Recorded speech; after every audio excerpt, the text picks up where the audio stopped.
Field due to a uniformly charge sphere. आज के इस वीडियो लेक्चर में हम इसी विषय पर अध्ययन करेंगे कि अगर एक यूनिफॉर्मली चार्ज स्फीयर है और उसके कारण इलेक्ट्रिक फील्ड हमें ज्ञात करना है, तो जो चार्ज स्फीयर है उसमें इलेक्ट्रिक फील्ड हम अलग अलग बिंदुओं पे ज्ञात करेंगे। पहले हम जो इलेक्ट्रिक फील्ड है एक बाह्य बिंदु पे ज्ञात करेंगे जो स्फीयर के बाहर है, दूसरा हम स्फीयर की सतह पर और तीसरा हम स्फीयर के अंदर इलेक्ट्रिक फील्ड की गणना करेंगे। तो जैसा कि हम डायग्राम में देख रहे हैं कि एक आर त्रिज्या का जो स्फीयर है जिसका केंद्र O है और इसकी जो चार्ज है वो Q है, जो इसमें यूनिफॉर्मली डिस्ट्रीब्यूटेड है। जो पॉइंट P है जिसमें हमें इलेक्ट्रिक फील्ड ज्ञात करना है वो इसके बाहर की तरफ है और वो केंद्र से स्मॉल r दूरी पर है। तो गॉस लॉ का उपयोग करके हम इस प्रॉब्लम को किस तरीके के सॉल्व करेंगे ये आज हम देखते हैं। Let a charge Q be uniformly distributed in a spherical volume of radius capital R. We want to find the electric field at a point P which is at a distance R from the center of the sphere. तो हम पहला case लेते हैं, case 1, when we have to find the electric field at a point outside the sphere, यानी जो जिस point पे हम ज्ञात कर रहे हैं वो इस स्फीयर के इसके बाहर की तरफ है। We want to construct a Gaussian surface, spherical surface of radius R passing through the point P। तो जो बाहर बिंदु है जिस पे हम इलेक्ट्रिक फील्ड की गणना करना चाह रहे हैं उसमें से गुजरता हुआ एक गॉसियन स्फेरिकल सरफेस लेते हैं और गॉस लॉ का उपयोग करते हैं। तो सबसे पहले हम यहाँ देखते हैं कि इसमें जो इलेक्ट्रिक फील्ड E है वो इसकी सतह के लंबवत होगा। ठीक है, due to symmetry the electric field eight P and everyone on the Gaussian surface will be perpendicular to the surface.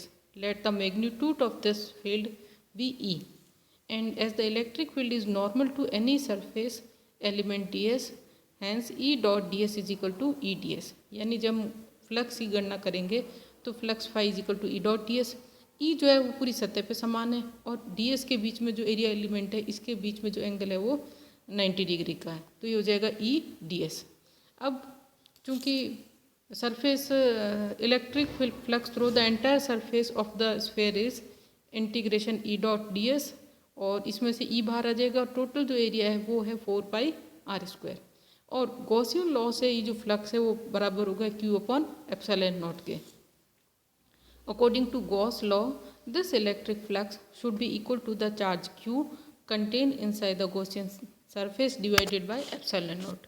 Hence E into 4 pi are square is equal to Q upon epsilon naught. तो E क्या हो जाएगा 1 upon 4 pi epsilon naught Q upon R square.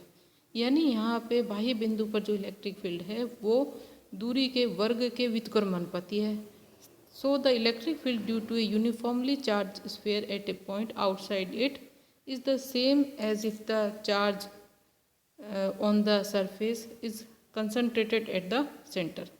यानी अगर हम किसी गोली के सतह के कारण हम बाह्य बिंदु पे इलेक्ट्रिक फील्ड ज्ञात करना चाह रहे हैं तो उस बाह्य बिंदु के लिए पूरे चार्ज को हम ऐसे मान सकते हैं कि वो उस गोले की सतह की बजाय उस गोले के केंद्र पे ही संकेंद्रित है और एक पॉइंट है और उस पॉइंट के कारण जो इलेक्ट्रिक फील्ड ज्ञात करते हैं उस तरीके से आ जाएगा 1 upon 4 pi epsilon naught Q upon R square, यानी डिस्टेंस पे ही डिपेंड कर रहा है। अब दूसरा केस लेते हैं कि electric field at a point on the surface of the sphere. तो यहाँ पे जो स्मॉल r है वो उसकी रेडियस के बराबर कैपिटल R के बराबर हो जाएगा। यानी मूल बिंदु से वो बिंदु जहाँ पे जो दूरी पे हमें इलेक्ट्रिक फील्ड की गणना करनी है वो दूरी जो है वो उस गोले की त्रिज्या के बराबर हो जाएगी और उस स्थिति में E is equal to 1 upon 4 pi epsilon naught Q upon R square. अब हम लेते हैं तीसरा case, electric field at a point inside the sphere. यानी अब हमें जिस बिंदु पर इलेक्ट्रिक फील्ड की गणना करनी है वो बिंदु गोले के अंदर स्थित है। तो वहाँ पे हमें इलेक्ट्रिक फील्ड की गणना करने के लिए वहाँ पे गोलीय गॉसियन सरफेस की कल्पना करते हैं। तो गॉसियन सरफेस होगा उस सरफेस की जो सेंटर से दूरी है वो ले लेंगे small r। We draw a spherical Gaussian surface of radius r passing through P with O the centre of the sphere. The electric flux through the spherical surface of radius r is equal to E integration of ds और फिर E तो बाहर आ जाएगा, integration ds हो जाएगा 4 pi are square. तो ये जो है फ्लक्स जो है E multiply 4 pi are square. अब गॉसियन लॉ से ये जो फ्लक्स है वो किसके बराबर होगा, charge enclose by the volume multiplied by 1/ε0। तो अब इसमें इस गोले के अंदर कितना चार्ज बद्ध है, the charge enclose by the Gaussian surfaces, उस गॉसियन सरफेस से जो बद्ध जो आवेश है वो कितना होगा। तो हम चार्ज डेंसिटी को और वॉल्यूम से गुणा करा देते हैं, तो इसको कहेंगे Q dash is equal to charge density into volume.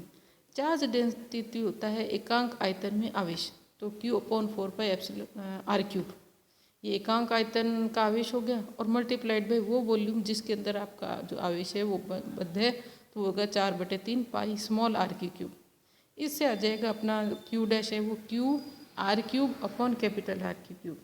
अगर ये आ जाता है तो फिर अपन इसको गॉस लॉ का उपयोग करके करेंगे, तो ये आ जाएगा 1/4πε0 QR/r², यानी ये जो है डायरेक्टली प्रोपोर्शनल टू R है, कैपिटल R की जगह स्मॉल r करना है।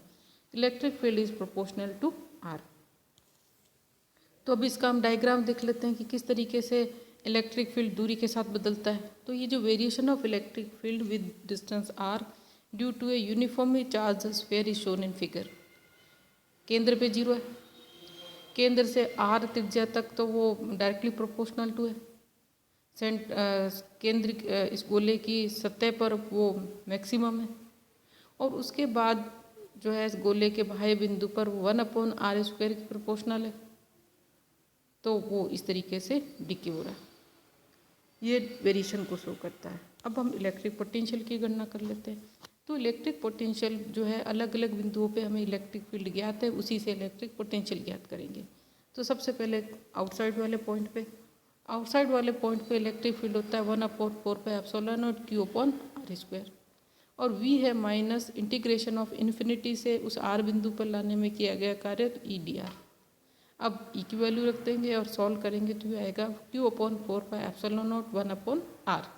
इट मीन्स कि बाह्य बिंदु पे जो पोटेंशियल है वो 1/r के प्रोपोर्शनल है।